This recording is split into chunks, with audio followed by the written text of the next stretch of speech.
A Bradesco Esportes FM apresenta O Negócio é Esporte, um bate-papo sobre o marketing esportivo, com Sérgio Carvalho e Alexandre Caralta.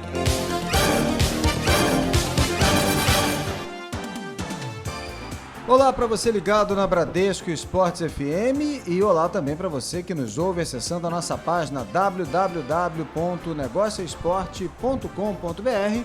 Começamos mais uma edição do nosso bate-papo semanal sobre o marketing esportivo. Está no ar o Negócio é Esporte. Olá também para quem está sempre comigo aqui apresentando o programa, o também jornalista Alexandre Caralta. Oi, Caralta. Fala, Sérgio, tudo bem? Olha, você sabe quem vai ser o maior concorrente do Usain Bolt na Olimpíada do próximo ano? Ou do LeBron James, ou do nosso Thiago Pereira? Não é aquele cinegrafista que derrubou o Bolt, não, né? Mas quem, Caralta? Fora, naturalmente, os outros craques no atletismo, no basquete e na natação. Pois é, além dos concorrentes naturais, os astros olímpicos vão medir forças também com Guerreiro, Wagner Love, Ronaldinho. De acordo com o calendário do futebol para o próximo ano, recentemente divulgado pela CBF, o Campeonato Brasileiro e a Copa do Brasil vão seguir normalmente durante a Olimpíada. É porque tem poucos eventos, né, durante a Olimpíada, então nada melhor do que dar uma entremeada ali com um joguinho do nosso Brasileirão. E por essas e por outras, né, é que a organização do calendário é tradicionalmente cercada de controvérsias. E a gente sabe que a tarefa não é uma das mais fáceis, mas por outro lado a gente sabe também que a sonhada modernização do futebol passa, entre outros desafios, né, por um calendário menos desgastante e, claro, mais inteligente. E mais inclusivo, né, Sérgio? Porque talvez o ouvinte não saiba, mas 90% dos clubes brasileiros jogam só 4 vezes por ano, enquanto os clubes grandes são forçados a jogar demais. Como equilibrar essa agenda e desenvolver um calendário capaz de conciliar os interesses de clubes, CBF, jogadores e investidores e principalmente do torcedor? Quem aponta a luz no fim desse túnel é o nosso convidado de hoje, o diretor da agência Sportlink de marketing esportivo, João Henrique Areias. O Areias avalia também os modelos de disputa e eventuais ajustes, como, por exemplo, a adoção do mata-mata no Campeonato Brasileiro, conforme se especulou na semana passada. E na caixinha de surpresas dessa semana, a gente lembra um comercial do Ford Fiesta, de 1997, estrelado por Rogério Ceni, acredite, aos 24 anos de idade. E antes do nosso papo com o João Henrique Areias, diretor da Sportlink, vamos a um rápido giro com as novidades do marketing esportivo.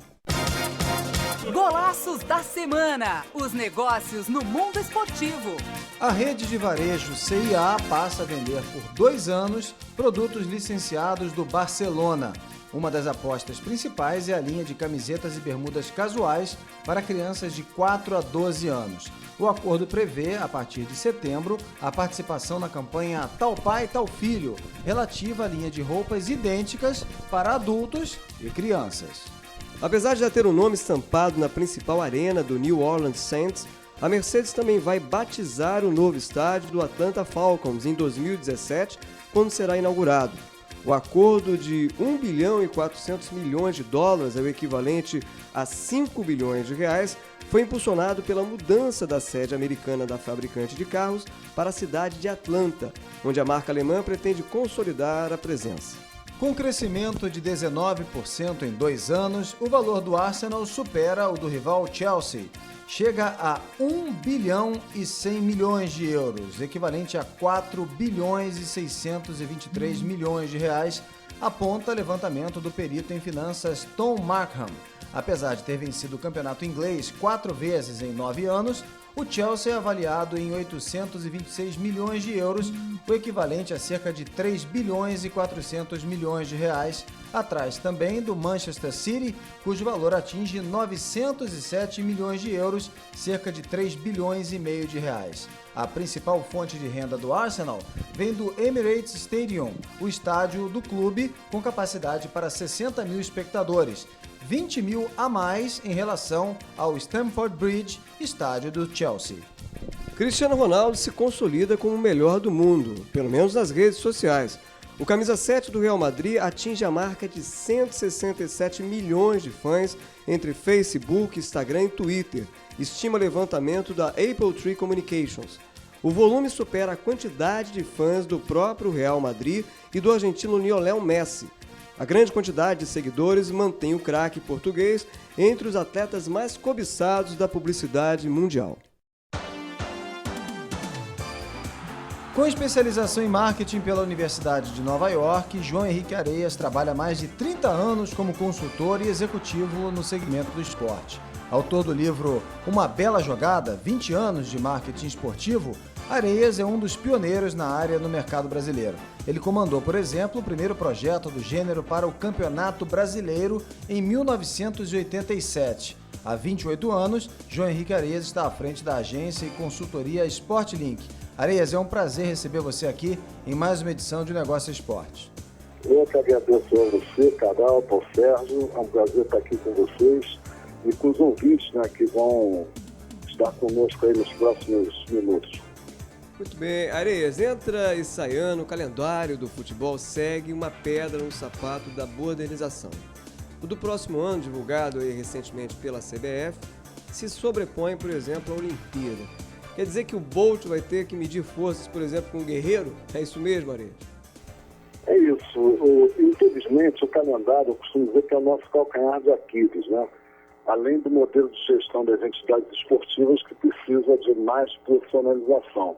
Pois é, Areias, como é que faz para driblar essa concorrência? Porque além do esporte propriamente dito, né, do torcedor, tem também a televisão, que ainda lida com essa concorrência, né, entre futebol e, nesse caso aí, como o Alexandre já levantou aqui, ano que vem, a Olimpíada e até também outros produtos de mídia. Como é que a gente faz para driblar essa concorrência? Olha, se eu falar que a solução é simples, né, vocês podem até, e os ouvintes podem duvidar de mim, mas é muito simples e eu não entendo essa miopia, né, dos nossos dirigentes que não conhecem o assunto. Eu vi outro dia o dirigente de um grande clube recém-eleito dizendo, tem que voltar ao mata-mata, mas sem dar dados, sem nenhum tipo de levantamento que justificasse aquela afirmativa. E quando você recebe o mercado, né, porque antes era só a receita dos clubes vinha praticamente de torcedores, né, através dos ingressos dos estádios e dos sócios. E aí a gente colocou mais esses dois players, né, que foi a televisão e os anunciantes. Ali em 87 já se devia repensar o calendário, né, para que se tornasse mais atrativo não só para essas empresas, mas para o próprio público e para o próprio bem do futebol brasileiro. Só para vocês terem uma ideia, o assunto voltou à tona em 2002. Nessa época eu morava em Madrid e fui convidado pelo secretário nacional de esportes, na época do Portela, a participar, a fazer uma apresentação para o grupo de trabalho que criou o Estatuto do Torcedor. E tinha lá um item que eles queriam colocar, também foi um pouco sugestão minha dentro do grupo, que era as federações e confederações darem atividade aos clubes por pelo menos 10 meses por ano. Eu fiz a apresentação em duas partes. Na primeira, mostrei vantagens e desvantagens do mata-mata e do pontos corridos.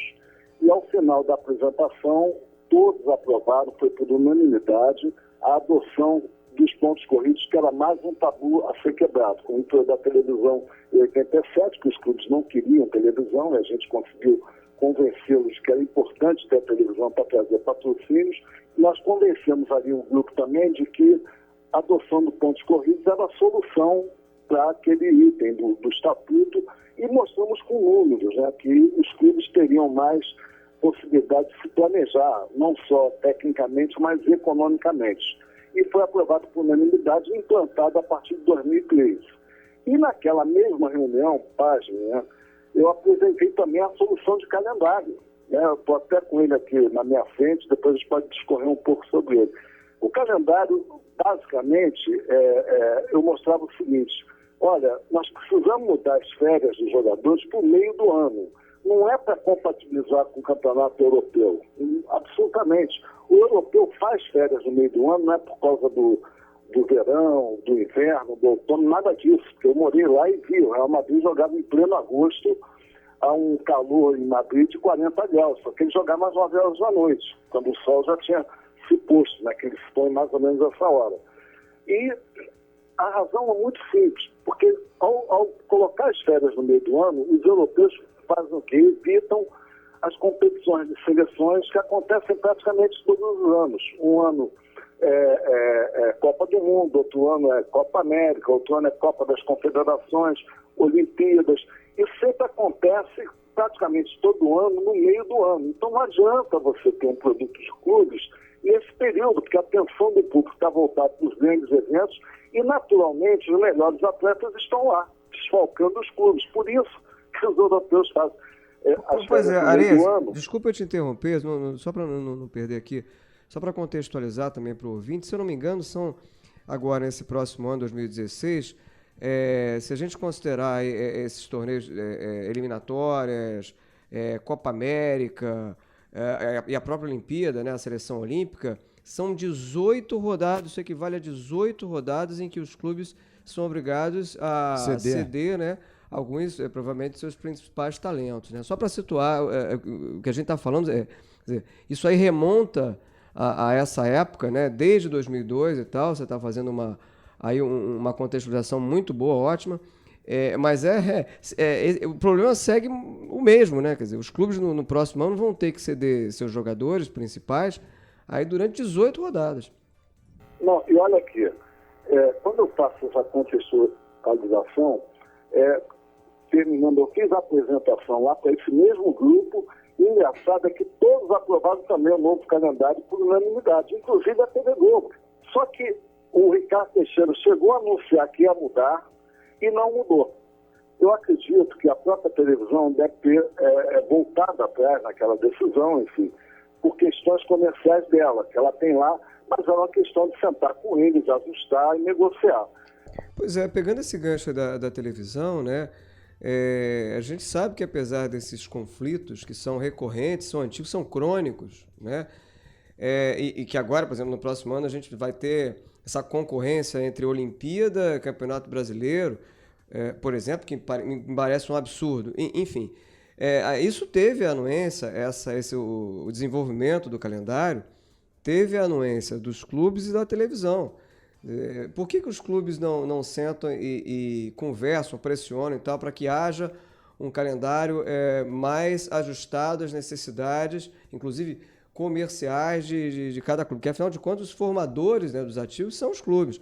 Você acha que, de repente, há aí também um aspecto comercial da TV, né? Porque a gente sabe que haverá um aumento de verba de direito de transmissão aí programado. Por exemplo, a verba referente a Corinthians e Flamengo vai saltar de 110 milhões de reais para 170 milhões de reais.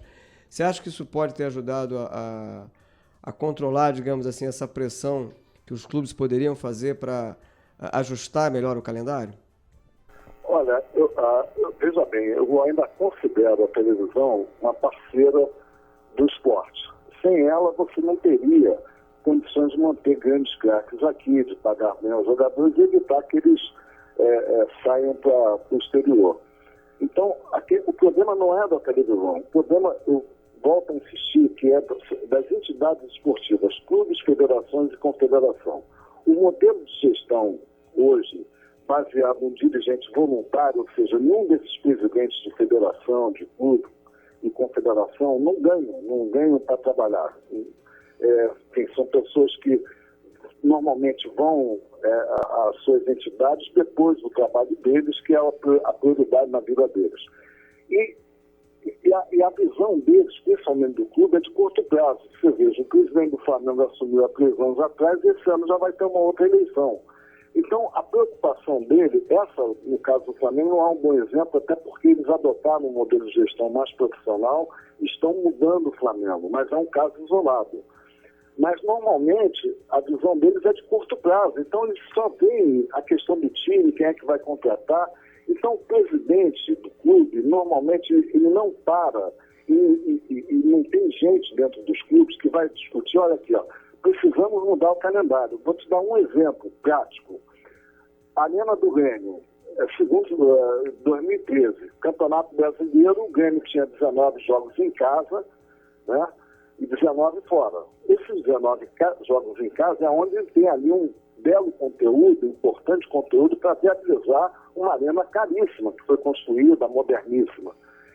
Desses 19 jogos, que deveriam ser todos no fim de semana, na verdade, o que aconteceu? Em função desse nosso calendário esdrúxulo, 10 jogos foram realizados no fim de semana e 9 jogos no meio de semana.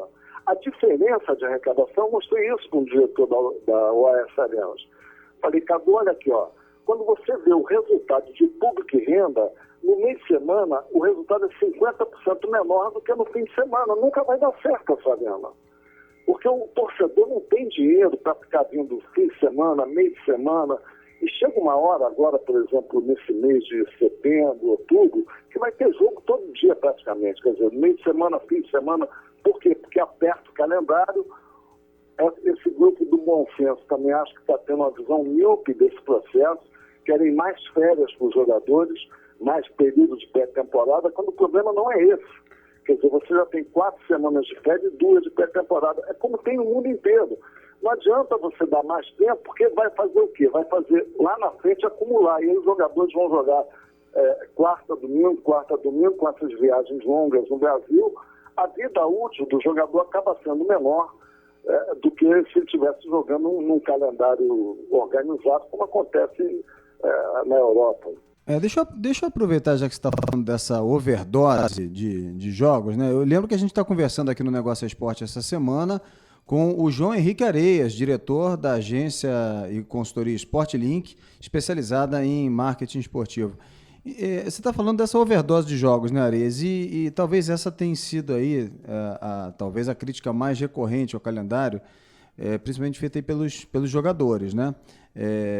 Mas como é que a gente pode conciliar uma agenda, assim, vamos dizer, menos intensa e, ao mesmo tempo, com as demandas exigidas aí pela visibilidade, né, tanto para a televisão como para os investidores? Quer dizer, a entrega tem que ser grande também. Como é que faz para conciliar esses dois interesses? Quer dizer, basta transferir as férias para o meio do ano?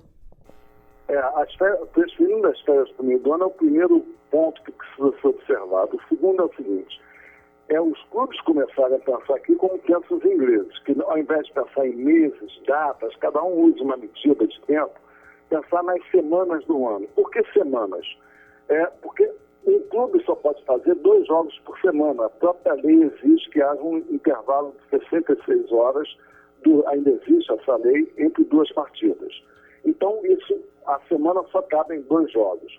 Se você separar as 52 semanas do ano, em fim de semana e meio de semana, você vai ter lá 50 fins de semana, 52 fins de semana e 52 meios de semana. Esse racional que o pessoal ninguém faz aqui no Brasil, eu fico abismado e surpreso com isso. Quando você faz isso, você tem que começar, férias são 4 semanas, mais 2 de pré-temporada. O brasileiro, para ser jogado só no fim de semana, precisa de 38 fins de semana. Sobram quantos fins de semana? Você tirando os 38 do brasileiro, mas esses 6 de férias de pré-temporada, sobram 8 fins de semana para o estadual. Se você começa a temporada, né, por exemplo, em julho, né, as férias são ali junho, parte de julho, com a pré-temporada, e você começa na segunda quinzena de julho e vai até agosto estadual, você, como não tem evento no meio de semana, você pode fazer um estadual fim de semana e meio de semana. Aí você passa de 8 para 16 datas possíveis, que é o que eles usam aí. Hoje, se eu não me engano, está em 19 datas, né, em 2016. Está perto do que eles querem, que é questão de negociar. Uma questão de equacionar aí todos esses interesses, a gente sabe que não é fácil, e tem um ponto que você citou aí que também é fundamental, que é a questão do deslocamento, né, que na Europa muito mais, as distâncias são muito mais curtas, e aqui no Brasil é uma distância continental. A gente vai continuar esse papo aqui no Negócio Esporte essa semana, conversando sobre o modelo de campeonato, dos campeonatos do Campeonato Nacional, do Campeonato Brasileiro e também do calendário do futebol aqui no país. A gente está conversando essa semana com o João Henrique Areias, diretor da agência e consultoria Sportlink de marketing esportivo. E na volta no intervalo, o Areias vai justamente continuar falando aqui até que ponto faz sentido se insistir nos estaduais ou não. O intervalo rapidinho, a gente volta já. Um pit stop. O Negócio Esporte volta já, na Bradesco Esportes FM.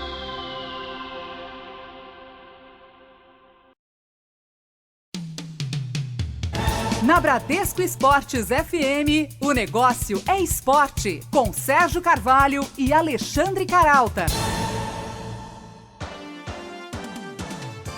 Estamos de volta pela Bradesco Esportes FM com o Negócio é Esporte, nosso bate-papo semanal sobre marketing esportivo, conversando essa semana com o diretor da agência e consultoria Sportlink, especializada em marketing esportivo, o João Henrique Areias.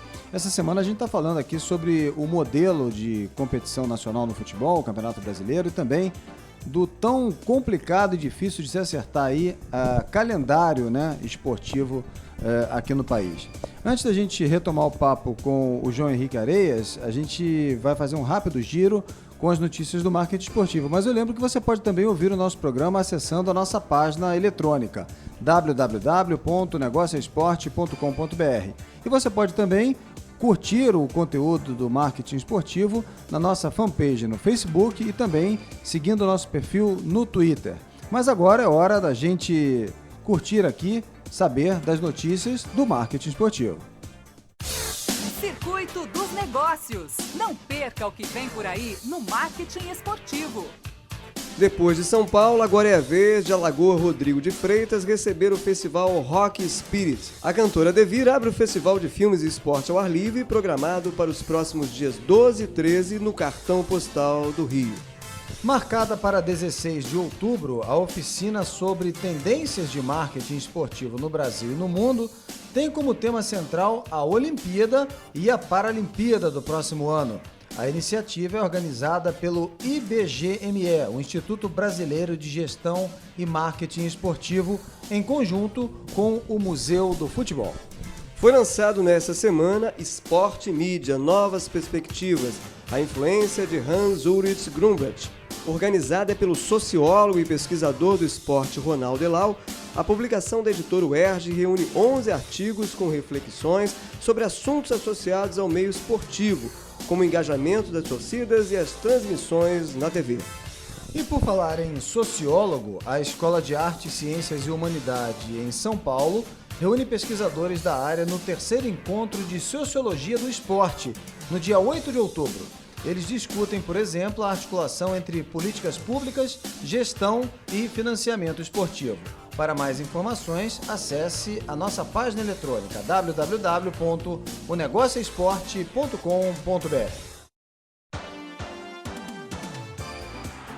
Estamos de volta pela Bradesco Esportes FM com o Negócio é Esporte, nosso bate-papo semanal sobre marketing esportivo, conversando essa semana com o diretor da agência e consultoria Sportlink, especializada em marketing esportivo, o João Henrique Areias. Essa semana a gente está falando aqui sobre o modelo de competição nacional no futebol, o Campeonato Brasileiro, e também do tão complicado e difícil de se acertar aí calendário, né, esportivo aqui no país. Antes da gente retomar o papo com o João Henrique Areias, a gente vai fazer um rápido giro com as notícias do marketing esportivo. Mas eu lembro que você pode também ouvir o nosso programa acessando a nossa página eletrônica www.negocioesporte.com.br. E você pode também curtir o conteúdo do marketing esportivo na nossa fanpage no Facebook e também seguindo o nosso perfil no Twitter. Mas agora é hora da gente curtir aqui, saber das notícias do marketing esportivo. Muito bem, de volta aqui nesse papo com o João Henrique Areias, que é diretor da agência Sportlink, especializada em marketing esportivo. Areias, a gente falava aqui no fim do primeiro bloco, ainda sobre um modelo de calendário supostamente mais equilibrado, que garantisse a visibilidade necessária à televisão, ao investidor, mas que não sacrificasse tanto os clubes. E esse modelo, você lembrava, foi apresentado em 2002, né, numa reunião junto com CBF, com televisão, com a mídia, mas acabou não indo para frente. Eu te pergunto, na sua avaliação, o que falta para a gente chegar até esse modelo mais equilibrado de calendário para essa proposta, ou algo próximo dessa proposta que foi discutida lá em 2002, sair efetivamente do papel?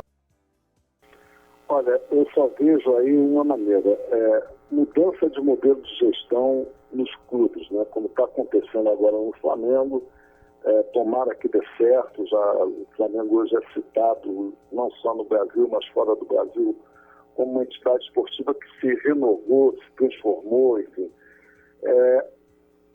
Quando isso acontece, os profissionais passam a ter mais espaço dentro dos clubes. Então, o profissional precisa ganhar mais espaço, que só através deles, que estão no dia a dia, ali 8 horas, 10 horas por dia, em cima do problema, é que vão conseguir enxergar esse tipo de coisa. Eles têm tempo para analisar e ver. E aí alguém vem com a ideia e vamos fazer um grupo de trabalho para analisar o calendário. Então, o bom senso poderia ter sido uma mola propulsora desse processo, mas eu acho, novamente, que eles erraram na dosagem, quer dizer, atuaram mais como um sindicato de jogadores defendendo o lado do jogador e não do futebol como um todo. Então, Desculpa, deixa eu só fazer uma ponderação, já que você citou aí o bom senso, né? A defesa dos interesses dos jogadores, trabalhistas inclusive e tal, que não pode ser desconsiderada, menosprezada, é importante, embora talvez na sua avaliação eles tenham pecado aí para uma dose um pouco além da conta. Mas quando se fala em calendário, claro que a referência principal são os grandes clubes. Como fazer esse calendário ser mais ajustado aos interesses dos clubes, dos grandes clubes, né, que dão mais audiência movimentam, também, né, né? movimentam o futebol como espetáculo, como negócio. Mas a gente sabe que é igualmente importante, né, ter um calendário inclusivo, né? Talvez o ouvinte não tenha não saiba disso, mas me corrija se eu estiver errado. Aproximadamente 90% dos clubes brasileiros ficam 4 meses do ano sem jogo. Né? Como é que se resolve esse tipo de problema? Olha, nós tentamos fazer isso e acho que está funcionando bem. Uma federação pequena, que é a do Espírito Santo, que não tem times aí no Campeonato Brasileiro, nós demos consultoria lá em 2009 e mexemos no calendário. Por quê? Eles se sujeitavam ao calendário da CBF, que dizia o seguinte: olha, o campeonato estadual tem que terminar em maio, porque tem que começar o brasileiro. Aí eu questionei com o Marcos Vicente, que era o presidente lá da Federação do Espírito Santo, que é vice-presidente da CBF, falei: Marcos, por que aqui tem que acabar em maio, se nós não temos time no brasileiro? Então lá nós fizemos um calendário com 20 equipes do Espírito Santo, né, com 10 equipes na Série A, 10 na B, fizemos jogos só nos fins de semana, ocupamos todo o calendário para esses clubes e, mais ainda, primeiro semestre a gente tinha a TV Globo, que não permitia, passou a permitir, que eu conversei com eles, e a TV Globo entendeu isso, a TV Gazeta lá, retransmissora. E no segundo semestre a gente negociou, vendeu pela primeira vez para a TV Record. Então o Espírito Santo é um exemplo de como você pega os clubes, porque a minha preocupação é dar atividade a todo clube, seja ele grande ou pequeno, durante todo o ano, porque é o que eu falei, eles são obrigados a parar, eles precisam parar já 6 semanas por ano. Só que funcionários, atletas, recebem durante os 12 meses mais o 13º. O cara parou, não vai receber, não existe isso. Areias, nesse sentido aí, você então acha que o que a gente precisa realmente é de um novo ou de novos pacotes, novos embrulhos aí, vamos dizer assim, para os campeonatos estaduais e talvez até, não sei se você concorda com isso, uma composição aí, por exemplo, juntando torneios regionais, Copa Sul Minas, por exemplo, que tendem a incorporar talvez aí Flamengo e Fluminense, até por conta da briga com a Federação Carioca. Quer dizer, é encontrar um modelo híbrido aí e um novo pacote para esses campeonatos regionais que parece que ainda tem força, tanto de público como de receita, né? Olha, esse regional, novamente, está se criando um produto em cima de um produto geral, né, de uma prateleira mal arrumada. Então você vai botar o produto ali, e a tendência é você queimar esse produto também. Ele pode ser interessante. Agora, se olhar o calendário, está aqui na minha frente, eu vou mandar até por e-mail depois para vocês poderem publicar aí na web de vocês, você pode até substituir estadual pelo regional. Não acho que essa seja a solução, porque não tem espaço no calendário. O calendário já é apertado.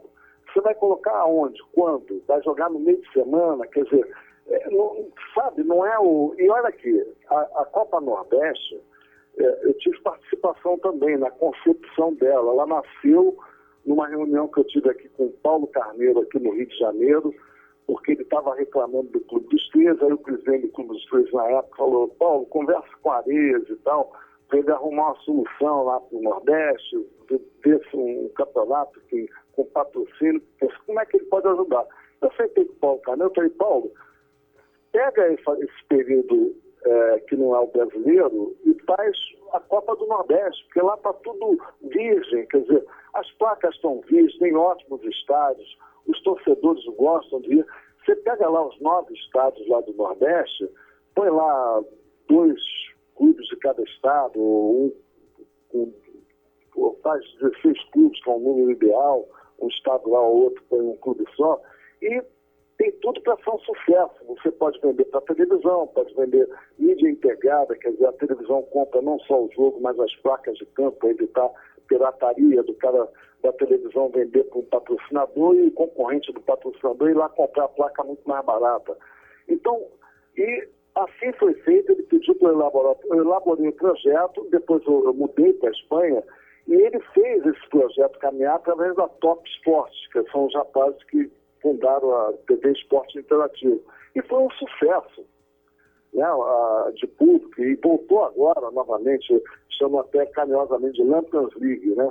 Eu vi isso ouvindo a Bradesco Esporte hoje, alguém aí comentou esse negócio. Só não pode terminar em faca, né? Exatamente. Mas, enfim, então, esses campeonatos regionais, eles vêm novamente sem nenhum tipo de planejamento, eles vêm em função de uma rixa entre clube e federação. Pois é isso que eu ia pontuar, Areias. Quer dizer, eu lembro que a gente está conversando aqui no Negócio Esporte hoje com o diretor da agência Sportlink, especializada em marketing esportivo, João Henrique Areias. Que eu ia pontuar justamente isso, Areias. É claro que o buraco é um pouquinho mais embaixo, né? Não adianta só ajustar o calendário. Se a gente tiver ainda modelos de campeonatos inchados e nos quais, por exemplo, conflitos de interesse entre federações, clubes, prejudiquem, né, a atratividade do espetáculo, né? É preciso não só ajustar o calendário, mas ajustar outros aspectos para tornar esses campeonatos estaduais ou até regionais mais atrativos, né? Sem dúvida, porque quem é que manda nessa história toda? É o torcedor, ele é o cliente. Então, será que nós vamos estar fazendo um produto bom para o torcedor? Será que ele vai ter condições de ficar assistindo o jogo toda hora? Vai ter boa qualidade? Por que nós temos uma média de público tão baixa? A gente melhorou um pouco agora, mas ainda é abaixo da dos Estados Unidos, da Austrália. Não estou falando de Europa, não. Areias, falando nisso, né, quem deve ser considerado principalmente é o torcedor, e falando em média de público, o horário das 11 da manhã está bombando aí no Campeonato Brasileiro, né? A média já ultrapassa 25 mil espectadores por partida. Você diria que esse novo horário veio para ficar? E emendando aqui uma outra pergunta, como é que se pode aproveitar melhor o potencial de consumo desse público, no qual a gente observa uma participação forte de famílias e mulheres? Olha, primeiro, eu achei fantástico, interessante, um chute que deu certo, né? Aquela zebra, né, que no final do programa a gente vai falar sobre isso, tinha tudo para dar errado e deu certo. Tudo para dar errado porque 11 horas da manhã, o Brasil é um país tropical, quente, então o jogador se desgasta mais. E por acaso deu certo. Por que por acaso? Porque eu não vi nenhum estudo antes, pesquisa feita por federação, por clube ou por confederação, quem quer que seja, para determinar se esse era um bom horário ou não. E é premissa, né, do marketing, seja ele de qualquer produto for, é você fazer uma pesquisa antes, para procurar minimizar a chance de erro. E nesse caso aí, como diz um amigo meu, foi no cheirômetro, né? O cara levantou ali, sentiu o cheiro e foi pelo faro, né? É como são feitas as coisas no futebol brasileiro, sempre. Em geral. De modo geral, sempre. E a que você atribui essa zebra?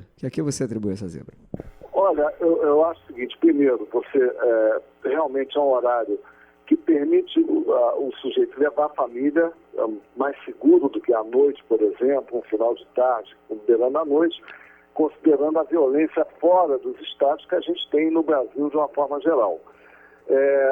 Então, passa a ser atrativo. no inverno, como acontece agora, isso também é mais palatável. Eu quero ver esse horário no verão. Eu acho que eles não vão poder adotar. A gente está chegando aqui ao final do nosso segundo bloco. Já aproveitando que você deu esse gancho aí para a gente, Areias, você que tem essa experiência enorme aí no mercado do marketing esportivo, qual é o caso mais marcante, mais curioso, do qual você participou nesses 30 anos aí de mercado no mercado esportivo brasileiro, hein, Areias? Algo curioso aí que você possa contar para a gente.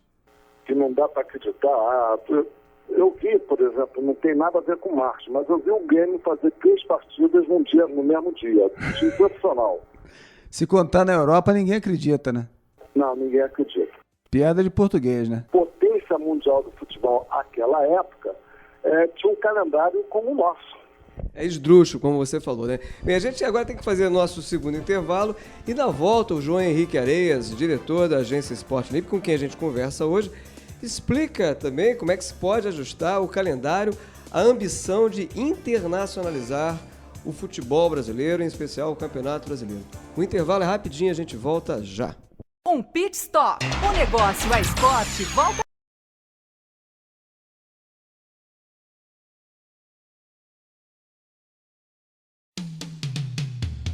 Na Bradesco Esportes FM, o negócio é esporte, com Sérgio Carvalho e Alexandre Caralta.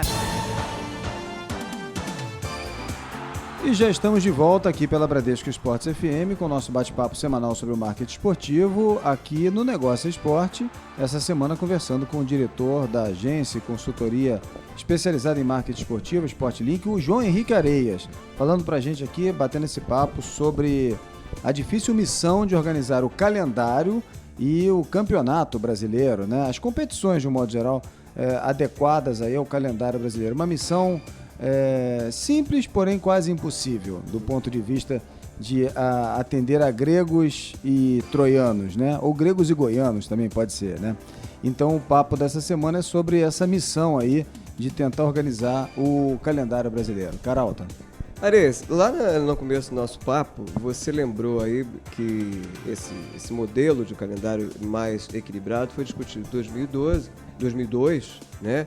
E lembrou também que muito antes disso, em 1987, quando se estava se iniciando, né, uma etapa mais profissional do marketing esportivo, do qual você foi pioneiro, a televisão entrou no circuito, até quebrando um tabu. Muitos achavam que a televisão ia afastar o público do estádio, mas aí naquele ano tivemos alguma coisa em torno de 20 mil espectadores, 22 mil espectadores, obrigado, por jogo, e essa média nunca mais foi alcançada. Então, antes da gente voltar aqui a falar de calendário, eu queria saber a sua avaliação sobre isso. Por que essa média nunca mais foi alcançada e o que precisa para levar mais o público, aumentar essa média de público nos estádios?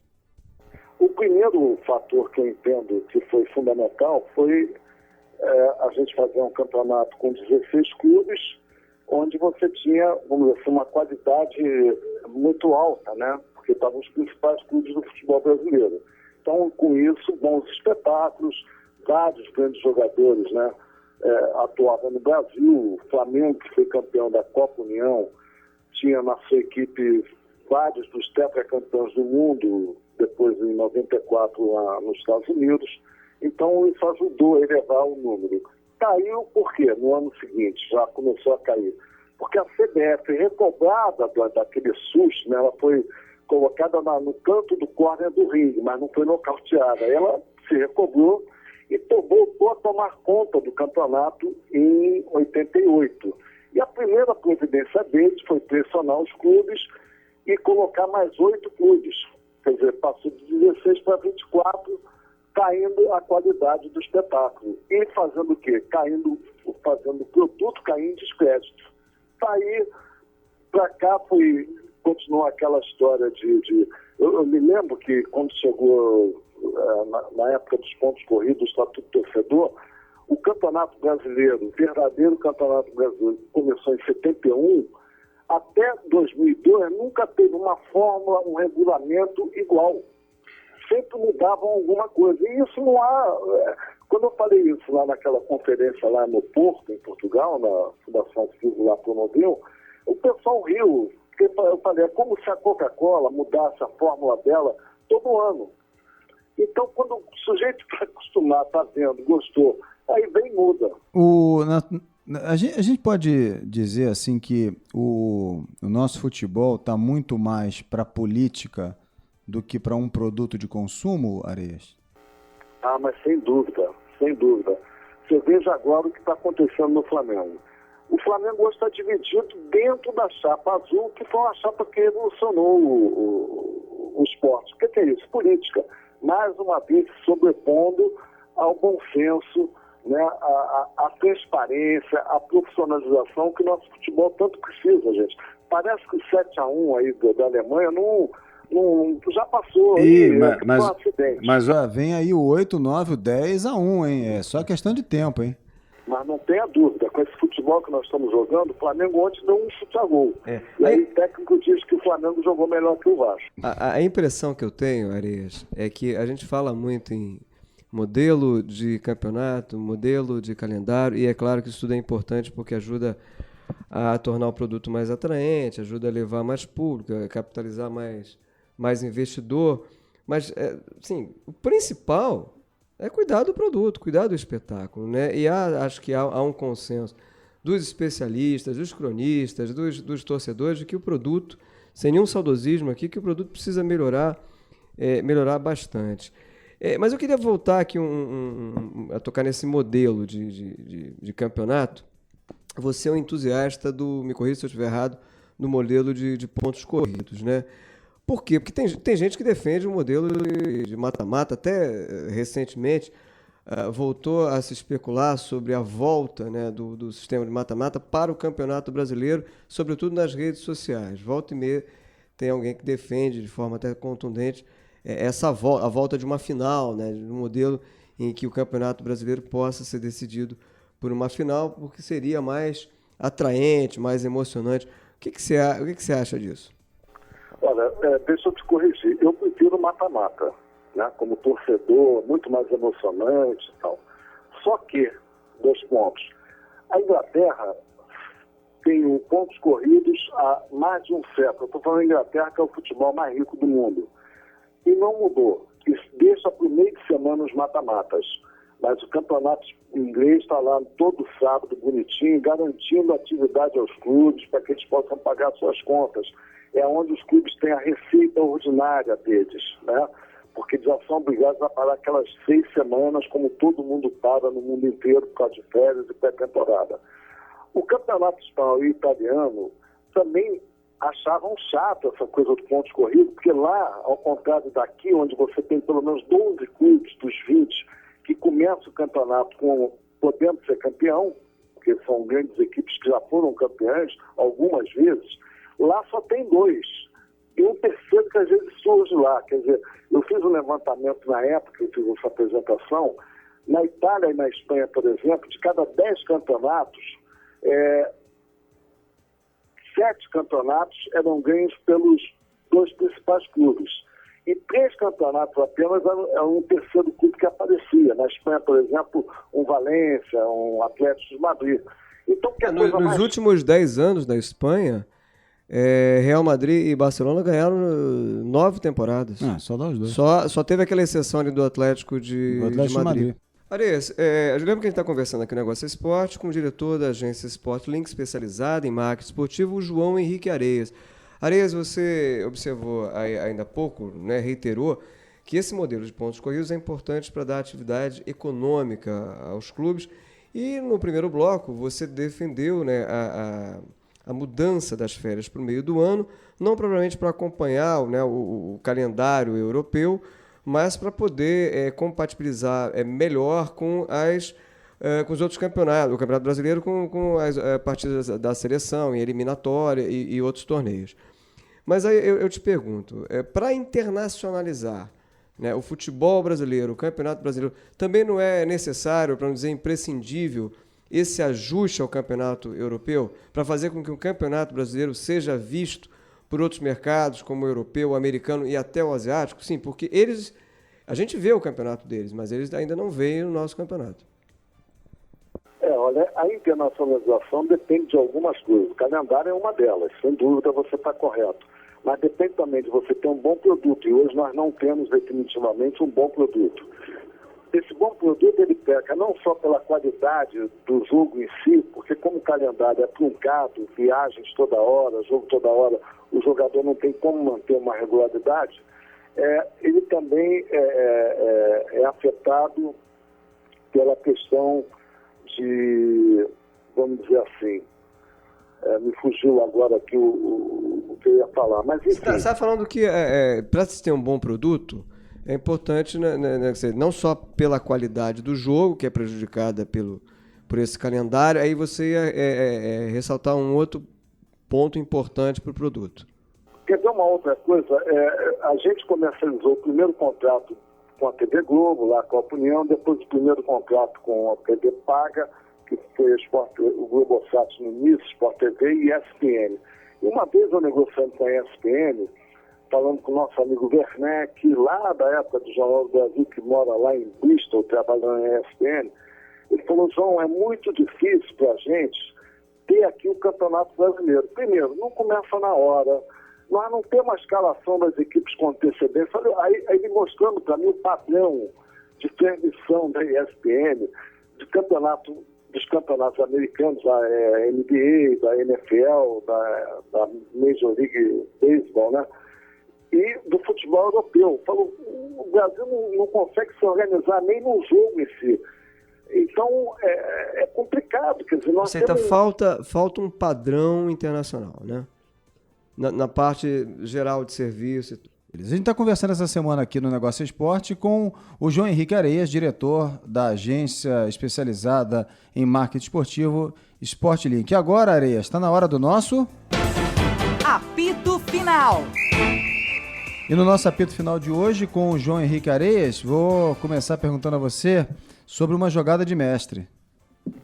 Olha, eu não vou ser humilde, não. Acho que é uma jogada de mestre que eu e o Celso Guerreiro, uma tabelinha com o Celso Guerreiro, então diretor de marketing do São Paulo, fizemos em 87, que foi trazer para a mesa de negociação com os clubes, quer dizer, que já havia lá o torcedor e o sócio do clube, né?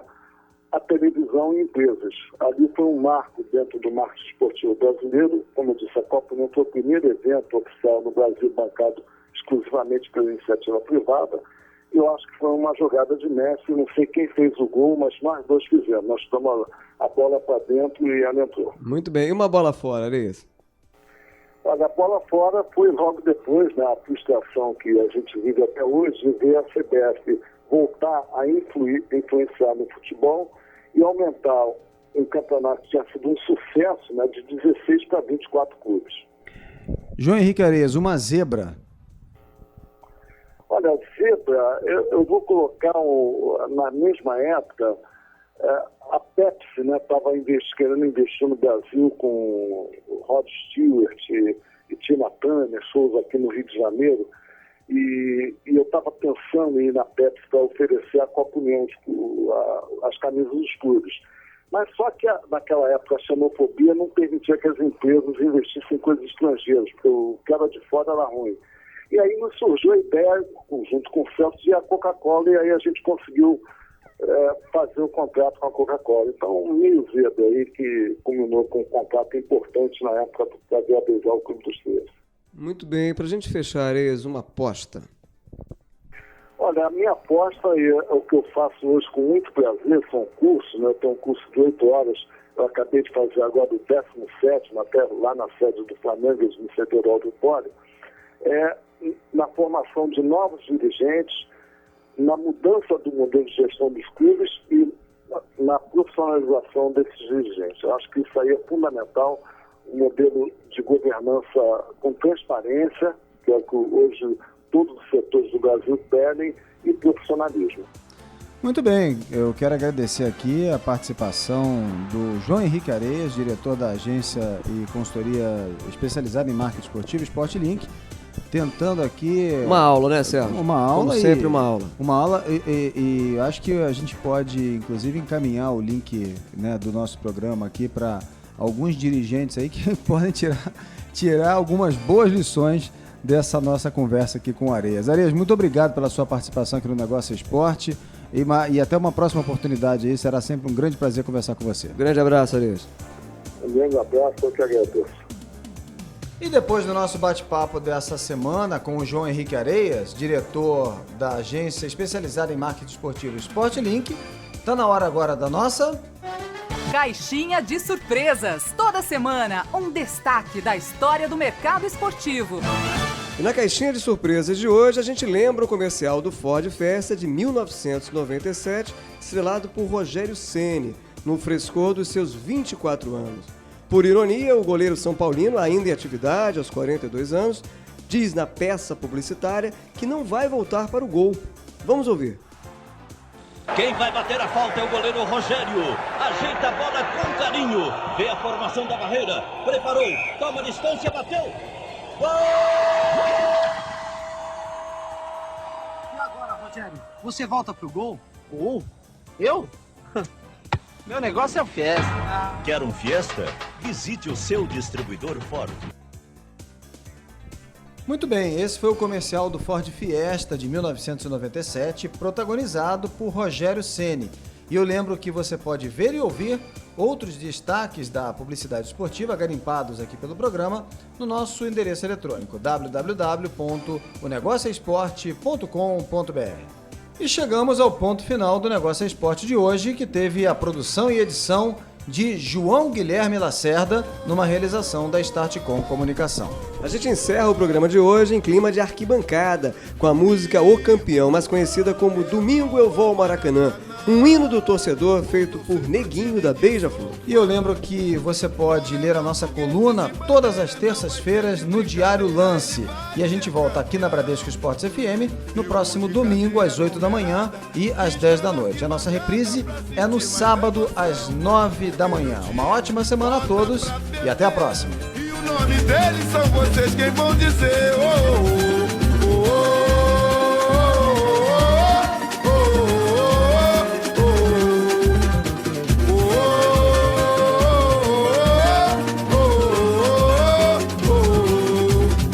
domingo eu vou ao Maracanã. Na Bradesco Esportes FM.